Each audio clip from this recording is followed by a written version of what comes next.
Hey there and welcome back. Today's a bit of a different one. I'm going to an all electric vehicle car show today. I've never been to one of these. I am taking my 1980s electric car there.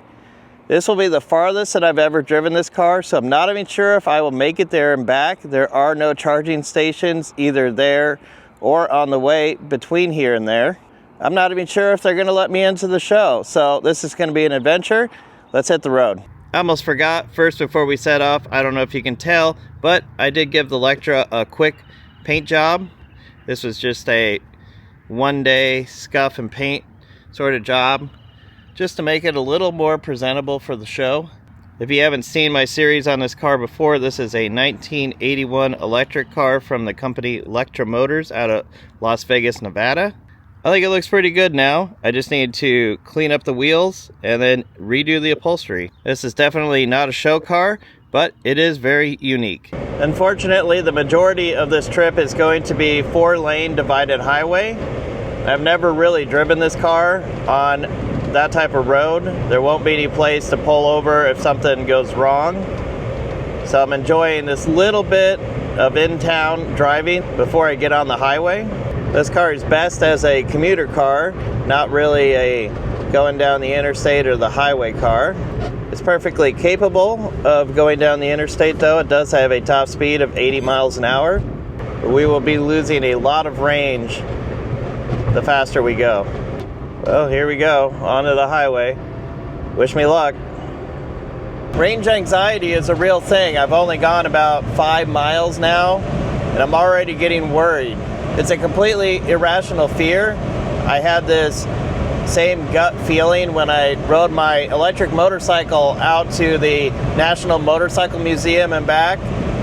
I made it, but there's just that feeling in the back of your head the whole time driving an electric vehicle, knowing that there's nowhere to stop. I'm sure in a large city that's not an issue, but out here in the Midwest, it's very, very real.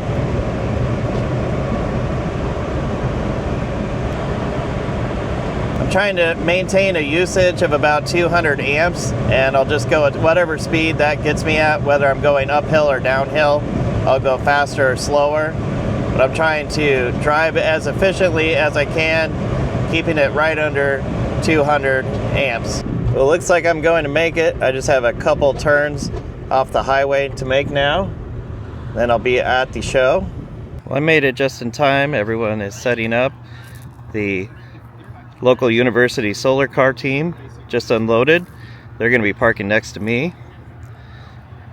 I didn't even know that some of these electric vehicles were made. Got a Ford Lightning and a regular Mach-E. Believe it or not, there are 2 Mach-E rallies here. The local dealers just got them in. Of course, there's going to be a showing of Teslas. I think they tried to limit the cars to 1 of each type. These Jeeps are really interesting, especially these Wranglers. I think this is a great idea, having them be electric, especially if you're wanting to get out in the wilderness. You can be driving around, making no noise, enjoying the outside. There's even one of the new Chargers here. I have not seen one of these up close yet. Really cool.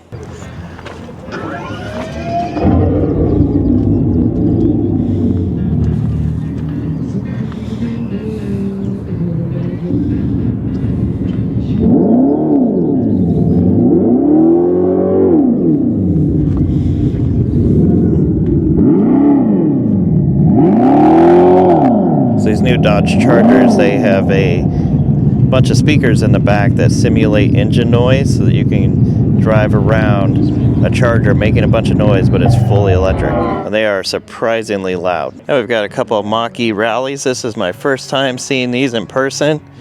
I've seen the videos of people flogging these around. They look incredible. I would love to have one of these for rallycross. I like the simulated rally wheel. Of course, you'd want to put different tires on it.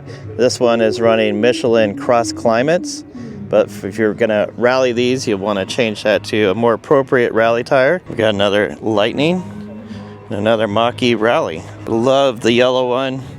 Looks a little subdued and white, but if you're going to do your own wrap, this is probably the one you'd want to order. We've got a couple more Teslas, including a Cybertruck. Look at the size of the screen inside this thing. It's like having a 27-inch television next to you. Here we've got a Rivian showing off the pods, the storage bays on the side of the truck bed. They go all the way back in there. It's got a nice bed cover. Looks similar to what a Cybertruck has, a nice hard bed cover. I like that. We've got a couple offerings from Honda and Nissan. Apparently this is called a Honda Prologue. The Nissan is the new Nissan Leaf. They're fully electric vehicle. The older versions of these are real popular to rob for doing electric conversions on other cars. I'm Bill McKim, CEO of Midland Power Cooperative here in Boone, Iowa. Midland Power is a distribution cooperative. We provide electricity to a lot of the rural areas here in north central Iowa. Well, we've had a lot of interest in new technologies, and electric cars have been coming on the scene over the last 10 to 15 years. A great opportunity for people to come out and just touch and feel this new technology, talk to people that have cars. We've had a great turnout. We had a good turnout last year, but we have more cars. We've added some diversity. So we've got like the Iowa State solar vehicle here today, which is really exciting just to see the new models. So you see the change from year to year of what's coming on. We have some more sports cars. Obviously, Teslas have been a big part of it, but there's just a lot more diversity of the brands. People are coming in and showing. And just as you have more models, people like choice. Electric charging and being able to charge and range anxiety is one of the big issues with electric vehicles. And so we actually have programs to provide incentives and rebates for people to install the level 2 chargers in the home, which are a little faster and kind of give you a good charge overnight, so you have a full charge going into your day at work. And then across the state and nationally, there's funds, and the state of Iowa is working on a network to roll out the fast chargers, mainly concentrating right now, I think, on the interstate highways. We actually have a charger here at our facility. We have a level 2 charger here. We own a Ford Lightning, and we've actually made it a formal part of our fleet, so we use it in the day-to-day business. That really helps us, one, to understand the technology. It helps our energy advisors be able, they've used the product, they know how it works, they know how the chargers go in, so they can help consult to our membership and help them make good decisions. So we use it to pull trailers and haul equipment and for going to meetings and things like that. So it's part of our day-to-day business. Luckily, where I was parked, I was able to plug the car into the building, so I should have no problem getting back home today. Well, that was a fun little show, but this was really about whether my electric car could make it to the show.